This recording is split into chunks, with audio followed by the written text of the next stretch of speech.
Ever since the release of Security Breach, there's been one thing on every theorist's mind at one point or another, and that's what exactly is Burntrap. In Security Breach, Burntrap was first alluded to in one of the game's secret duffel bag messages, mentioning large amounts of power being siphoned deep below Roxy Raceway. Come to find out, the Pizzaplex was actually built on top of the old Freddy Fazbear's Pizza Place location, but that sort of reveal alone didn't explain exactly what Burntrap was. Burntrap in his simplest form can be explained as an endoskeleton wearing a corpse wearing an old Spring Bonnie suit. On top of Burntrap's initial reveal in what's now regarded as a pretty underwhelming boss fight, what makes him more confusing nowadays is certain problems with his model. It's important to note that, at least for the endoskeleton costume pieces, many of them appear to be asset flips of existing models. Burntrap's spine and fingers are taken from the Nightmare animatronics, his bone fingers are reused from Nightmare Balloon Boy, his costume foot and chest are modified Glamrock Freddy parts, his legs and eyes are modified Glamrock Endo parts, and even his Endo torso and upper arms are ripped straight from Spring Bonnie. Long story short, Burntrap's asset flipped model goes far beyond having a canonical explanation. Theorists like me initially tried saying things like Burntrap having the Springlocks came from Spring Bonnie and the Glamrock parts added on from Glamrock Bonnie, but since we now know exactly what happened to Glamrock Bonnie, that idea doesn't have any room to stand anymore. It's almost like Burntrap was thrown together so late in the game that Steelwool simply didn't have enough time to fully convey what he was. Point being, Burntrap's initial reveal and later analysis of his rushed model made solving him pretty dang difficult, but Security Breach isn't where things end. Obviously, with just how important Burntrap appears to be in the story FNAF's telling, you'd think he'd come up in Security Breach's Ruin DLC. So exactly what did Ruin do for Burntrap?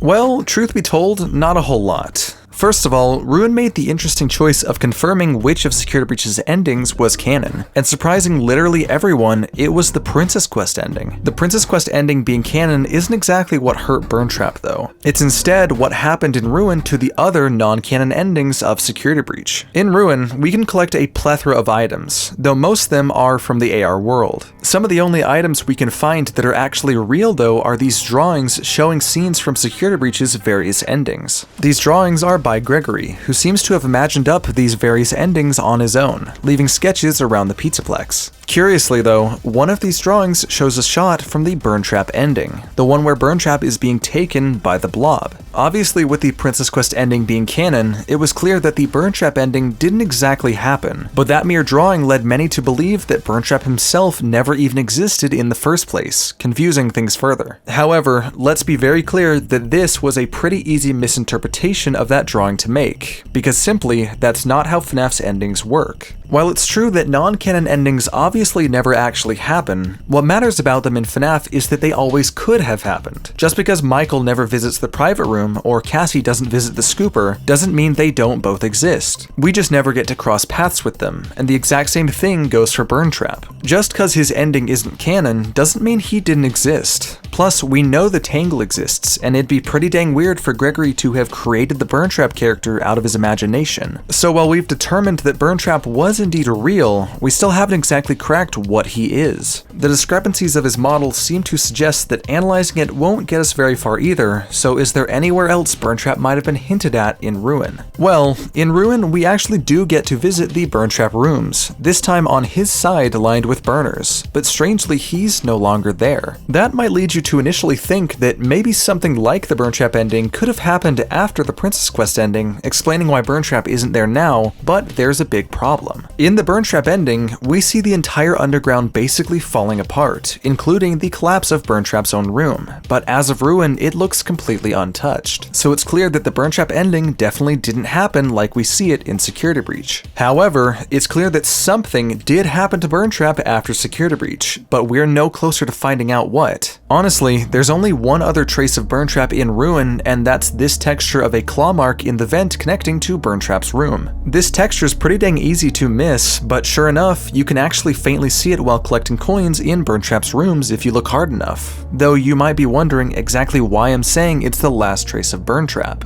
Well, let's take a closer look at it. This texture, named t_scratch_sinkhole2.png, was actually added in Ruin and does not originate from Security Breach. If you look at the marks themselves, you'd notice they go dull, sharp, sharp in the angle of where the marks start. That's how we know for a fact that this is Burntrap, due to this being an exact match to Burntrap's right hand, with 2 dull bone fingers and 3 sharp ones. You might find it weird that Steelwool would randomly add this texture to rooms that were already complete as of Security Breach, but what you don't realize is that with environmental storytelling, Steelwool just told us everything we need to know. This one texture both tells the story of exactly what happened to Burntrap and is the key to solving what is now Security Breach's most heated debate. But before I can truly explain how it does all that, let's focus on another story you might not know. In the last paragraph, I mentioned a concept called environmental storytelling, and that's something that's become increasingly more important in the FNAF franchise.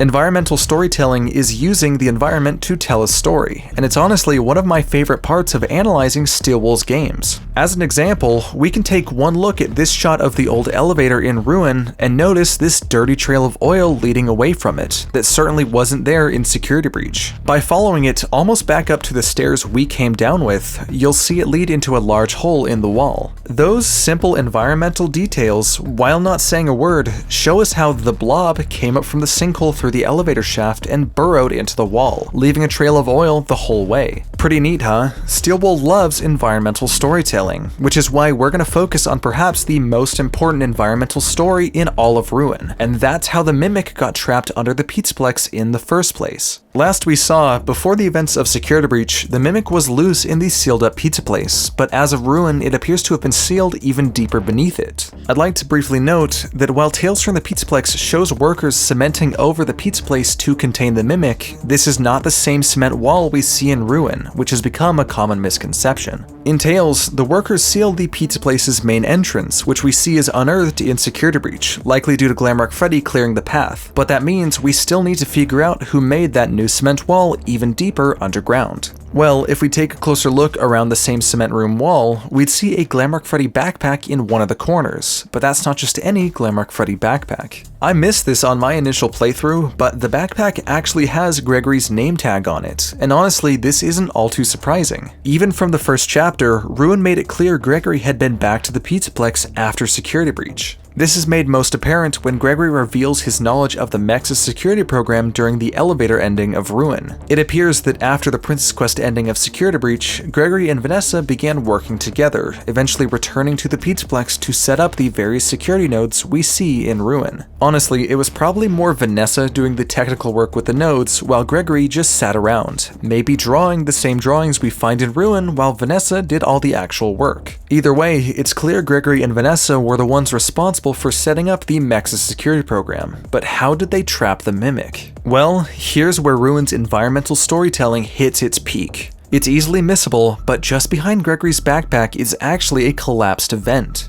The average player might not know this, but that vent doesn't just end there. It actually keeps going and goes straight into where you might expect, the Mimic's room. It can be assumed that Gregory was tasked with luring the Mimic into that costume room area while Vanessa would have stayed back, sealing the door and laying a cement wall in front of it. Odds are, while Gregory was in the same area as the Mimic, he probably left behind his Freddy walkie-talkie to trick the Mimic before making his way back to Vanessa, which is why the Mimic now has it in Ruin. With the main door now fully cemented over, Gregory would crawl through that vent with the Mimic on his tail, but for whatever reason, the vent would collapse, completely trapping the Mimic where we find him in Ruin. Funny enough, but the Mimic getting caught up in some sort of vent collapse would completely explain why he sustained so much damage as of Ruin. Take a look at the Mimic's right arm. While the left one looks fully intact, with this very distinct dark gray angular segment, his right one actually has that spot break off at a certain point. After the vent collapse, the Mimic would have filled that arm socket with this piece, which might have come from one of those various vintage mascot costumes it was now trapped with. They do have the same number of fingers after all. Anyways, after Gregory made it out of the vent safe and sound, he and Vanessa probably got the Mex's security program up and running and called it a day. That's the story before Ruin, but that's not the complete story. There's still one more detail I failed to mention, the one that solves everything. In the collapsed vent that leads to the Mimic's lair, we can see the Burntrap claw mark.